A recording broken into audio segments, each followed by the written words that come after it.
Welcome to another edition of Around the Table with Stacy Smith as we take a look at the political scene. Politics is like a merry-go-round that never stops. Almost immediately after one election is over, talk begins and candidates line up for the next general election or the next primary election. So that is part of what we will discuss this week is with my panel of political veterans and analysts. I'm going to introduce them to you now. They are the former governor of Pennsylvania, Republican Tom Corbett. Mr. Corbett also served as state attorney general and the U.S. attorney for the Western District of Pennsylvania. Mr. Corbett teaches law at Duquesne University, and he also practices law in the city.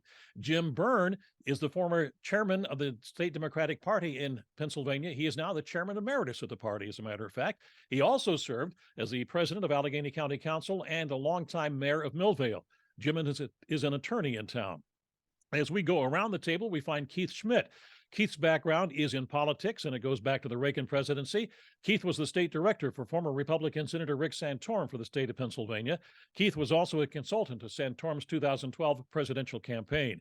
Keith has his own consulting firm. And seated across the table is someone I like to call the great philosopher of Around the Table. That is Joe Mystic.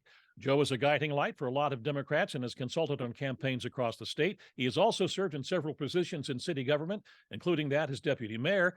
Joe teaches law at Duquesne University, and you can read his thoughts on life and on politics in the Trib every weekend. Gentlemen, thanks so much for being with us, and let's get right down to it if we can. There will be 3 special elections in Allegheny County to fill vacant legislative seats, but the next big election for everyone in Allegheny County is that for Allegheny County executive. So, Joe, it's believed that at least a half a dozen candidates could vie for the Democratic nomination. What will it take to capture the public's support? Historically, the voters of Allegheny County have chosen someone who knows how to get things done to be their county executive.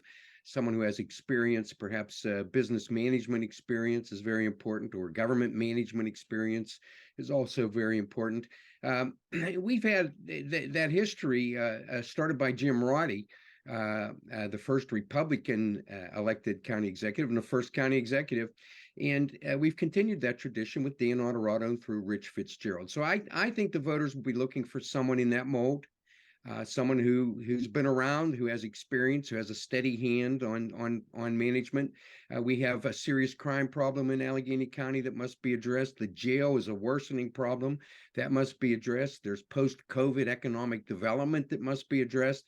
And finally, we have to make sure that we don't lose downtown Pittsburgh. We need the county to be a full partner in saving downtown Pittsburgh because it's the economic engine of the region. This is an open seat, we have to remind ourselves. Rich Fitzgerald can't stand for re-election based on the charter. He's term limited after 3 terms. And it is the 3rd highest executive in Pennsylvania behind the governor and the mayor of Philadelphia. So like governors and mayors, this person is going to need to have to connect with people. And besides having a vision and experience, I think the person is going to have to be likable. But most important, this is an expensive proposition. I think the victor is going to be the person who can garner support through contributions, because I think you're looking at a $2 million race. I agree with Keith on that, but I would also make the observation that the registration in the county is much closer than it used to be, and a lot of independents that are out there. And we could have the discussion of whether independents should be able to vote in the primary coming up in May, and I think they should. But I think it's going to be a closer race. I have one person that's talked to me a little bit about it on the Republican side. Haven't heard from anybody else yet, and I'm not at liberty to tell you that name at the moment. But I think it could easily be that expensive. But as Joe said, it is very important for the economic viability and stability of not just the city of Pittsburgh, but the entire county. Absolutely. I think what all 3 of you have touched on are all significant considerations for the electorate. And they're all important issues: qualifications, resume, all of the above. It is the highest elected west of the Susquehanna. It is, and people have put it that way in the past. It's going to be a crowded field. It may be up to 8. Already some are announcing, more will be announcing. Money, Keith, absolutely.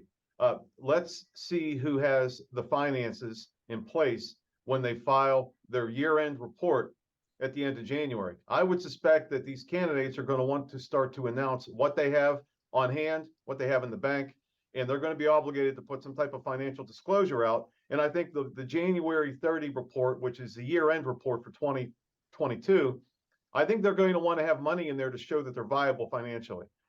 In a crowded field, money will be a significant factor in determining who the next nominee will be on the Democratic side. It's still a Democratic advantage in this county, but we've seen that in the past vis-a-vis Jim Roddy, that it doesn't necessarily guarantee the Democrats will keep the seat. So we got to get it right, have to have the right candidate, finances and networking and ability to reach out to everybody and speak to all parties and independents as to why they're best fit to win and hold that seat. Well, let's get back down to this. If I think even Keith would agree and the governor would agree that it's probably going to go to the Democratic nominee, whomever that might be. Would both of you agree with that? No, It's an uphill battle No. for Republicans, and under any normal circumstances. Now that we're coming off of a rather rough cycle, one that we did not achieve the wins that we maybe were expecting in a midterm cycle.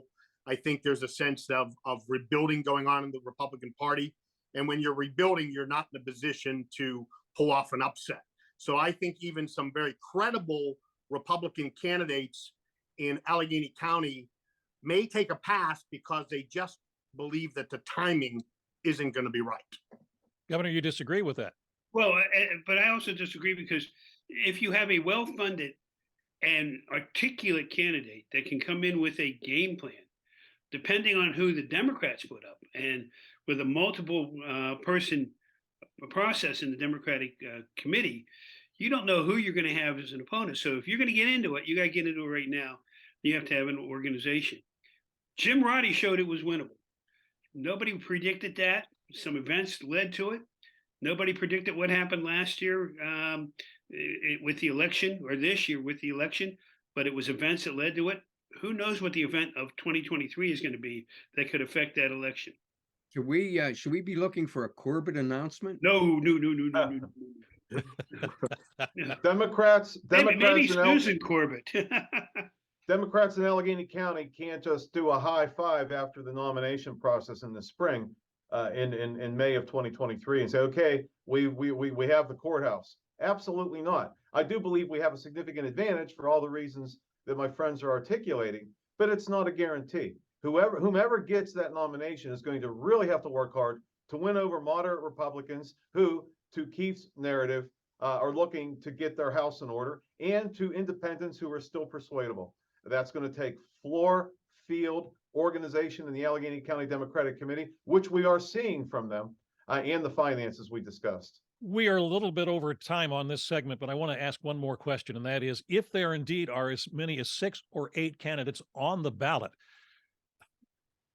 when you're talking about money, that's going to be the determining factor to get that one person to 34 or 40% of the votes cast. And is that what I'm kind of hearing? You'll break out if you have enough money, you can break out of the pack. I mean, that's always been the case.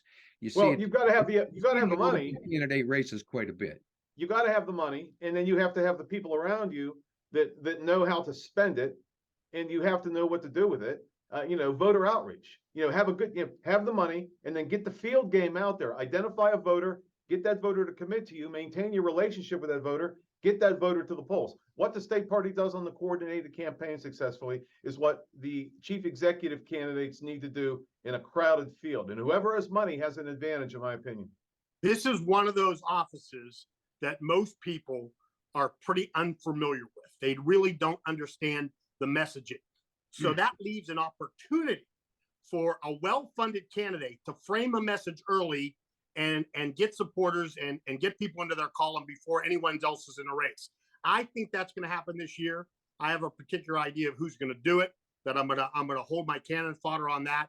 But I think somebody's going to take a page out of the outgoing governor when Governor Wolf went on television and was in the face and living rooms of Pennsylvanians a month, 2 months before everyone else. It was over before it got started in the Democratic primary 8 years ago. And I think that's going to happen again this year in the Democratic primary for county executive. All right. I will join Keith in keeping my own counsel, but I think he's absolutely right. I concur. Holy mackerel. What's this show coming to? I don't know. Are you gonna tell me off screen? No? All right, gentlemen, we have to take a break. We'll be back in just a moment.